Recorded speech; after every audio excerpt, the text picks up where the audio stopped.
After several years studying in Tang Imperial China, under the great master Zong, the monk Dōshō began the long voyage home to Japan. In China, he had immersed himself in the teachings of the consciousness-only doctrine, learning that the world perceived by the mind is shaped by illusion, attachment, and perception itself. Alongside these teachings, he had also encountered the meditation practices of the early Chan tradition. Legend tells that before departing China, Dōshō's master gifted him a kettle said to possess the power to heal the sick.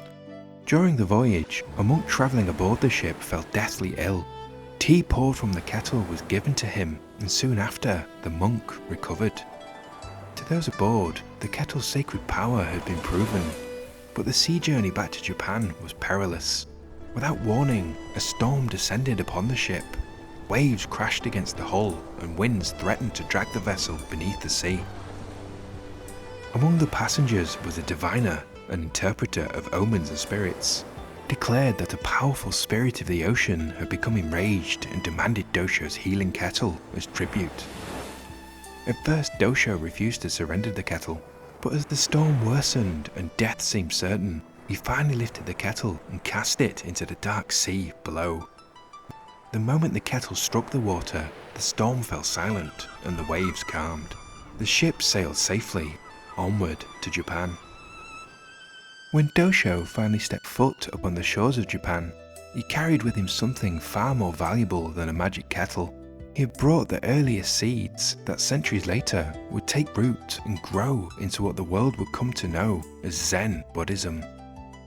What follows is the story of a teaching that crossed oceans and empires, transforming through centuries, absorbing cultures and ideas, until it became the simple, life-changing practice we know today. From India to Japan, this is the story of Zen. The story of Buddhism begins before the Buddha's birth, when Queen Maya dreamed of a white elephant entering her side, a vision interpreted as a sign that her son would become either a great king or a world-changing spiritual teacher. Raised in luxury by his father, King Suddhodana, Siddhartha was sheltered from suffering until one day he saw an old man, illness and death with his own eyes, which caused a great revelation in him. Leaving behind his royal life, he spent years practicing extreme asceticism before realizing that neither indulgence nor self-denial led to truth. Sitting beneath the Bodhi tree, he meditated for 49 days and attained enlightenment, becoming a Buddha. He then spent the rest of his life teaching the middle way, the Four Noble Truths, and the path to liberation from suffering. After the Buddha's death, around 483 BCE, his teachings did not remain in one place. The small community of monks and followers he left behind began to grow rapidly, spreading outwards across the plains and kingdoms of northern India. At first, the teachings were passed down entirely through memory. Monks gathered together, reciting the Buddha's words aloud in vast communal chants. These gatherings became known as councils, where the early Sangha attempted to protect the teachings from being forgotten or changed. But as centuries passed, Buddhism evolved. Different groups of monks began interpreting the Buddha's teachings in different ways. Some focused intensely on meditation and monastic discipline. Others explored profound philosophical questions about consciousness, reality, and emptiness. Gradually, many different schools of Buddhism emerged across India. Among them, one tradition sought above all to preserve what it believed were the earliest teachings of the Buddha. This school became known as Theravada, the teaching of the elders. Theravada emphasized discipline and direct insight into the nature of suffering. Its monks lived austere lives, guided by the monastic code, seeking liberation through careful practice and deep concentration. But another movement slowly began to emerge, a movement that would radically reshape Buddhism, Mahayana, the Great Vehicle. Rather than focusing solely on personal liberation, Mahayana expanded the vision of Buddhism outward towards all beings.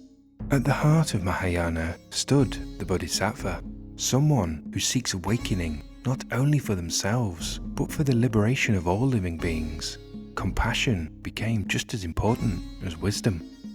And alongside these new ideas came an explosion of new scriptures and philosophies.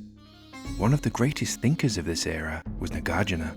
Living sometime around the 2nd century CE, Nagarjuna became one of the most influential philosophers in Buddhist history. Drawing upon the teachings of emptiness found within the Prajnaparamita Sutras, he developed the philosophy of the middle way. Nagarjuna argued that all things are empty of a permanent existence. Nothing exists independently. Everything arises through causes and conditions, endlessly interconnected. His teachings would shape the future of Mahayana Buddhism, especially in China and later Zen.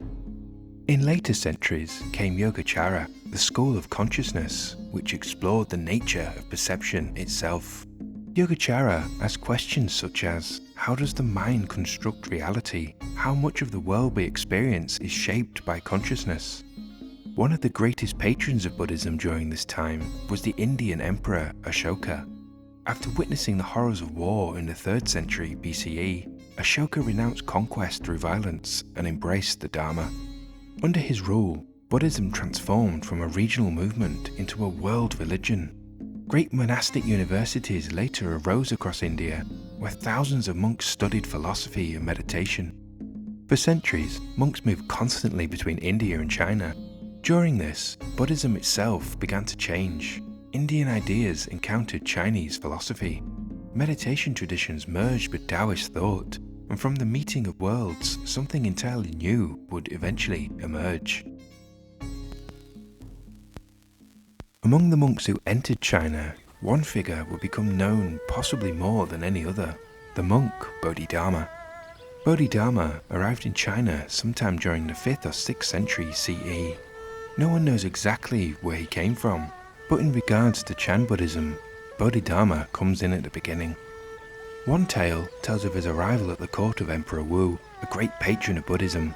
The emperor listed the temples he had built, the monks he had supported, and the scriptures he had funded. "What merit have I earned?" the emperor asked. Bodhidharma answered, "No merit whatsoever." For Bodhidharma, awakening could not be purchased through wealth or displays of devotion. True awakening was direct, something discovered within the mind. Unable to understand Bodhidharma's words, the emperor dismissed him, so Bodhidharma travelled north towards the Shaolin monastery. There he sat facing a wall in meditation for 9 years. The teachings of Bodhidharma would later be summarized as follows. Wisdom is learned through direct experience and guidance, not by reading scriptures. Words and writing alone cannot fully explain awakening. You have to look directly into your own mind and understand your true self to awaken.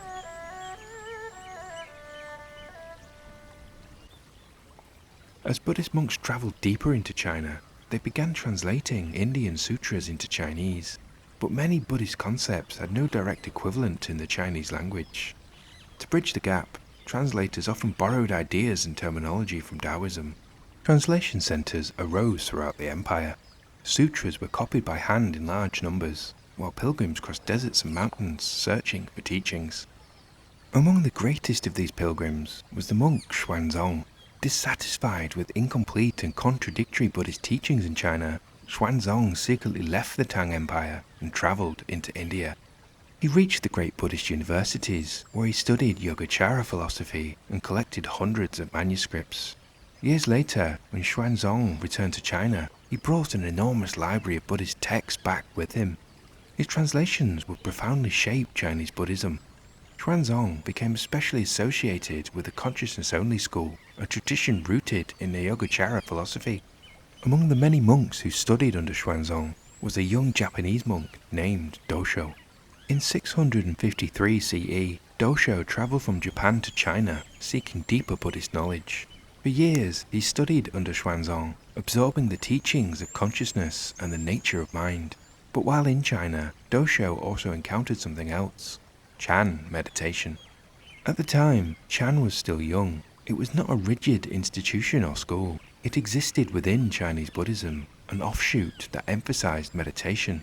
But Chan was not just about meditation techniques. It was about direct experience, an immediate realization of true reality. Chan masters often taught through paradox and shock. Some teachers shouted at their students, others answered questions with riddles. These strange riddles later became known as koans. Emphasizing simplicity in everyday actions, such as sweeping the floor, became part of practice. Chan spread throughout China, evolving through generations of teachers. Eventually, these teachings would cross the sea once more, carried eastward by monks traveling to Japan. There, Chan would become Zen.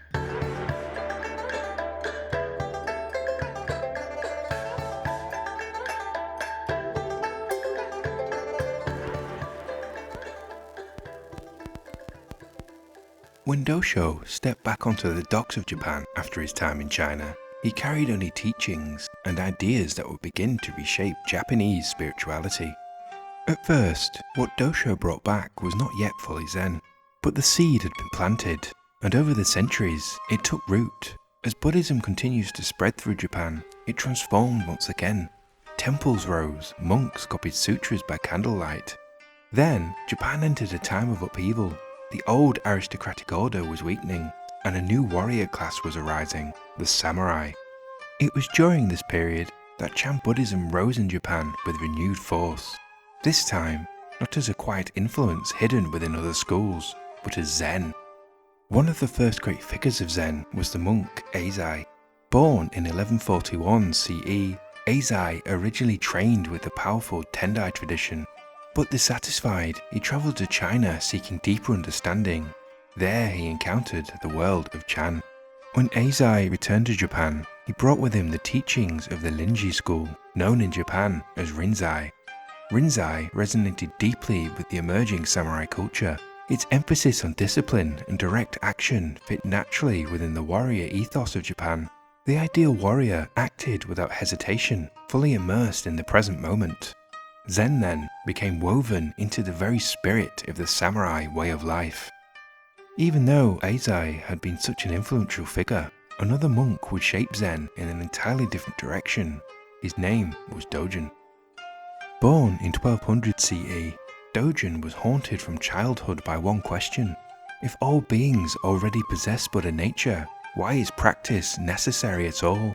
Unable to find an answer in Japan, Dōjin travelled to China as many before.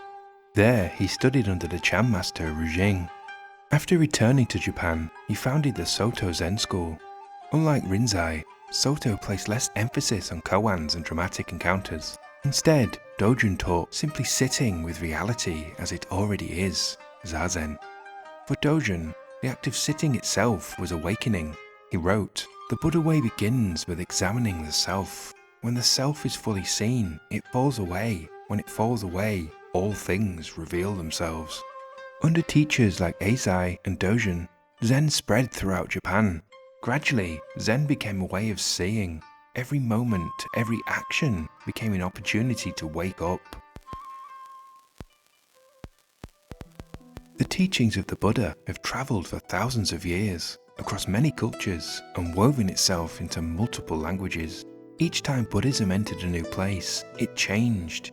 In India, it asked how humans could free themselves from suffering. In China, it merged with Taoist ideas of harmony and simplicity. And in Japan, those teachings were refined into something stripped down to its pure essence. The story that began more than 2,000 years ago beneath the shade of a tree continues on. It's anywhere someone pauses long enough to pay attention, taking life moment by moment, until the ordinary we see every day becomes the extraordinary.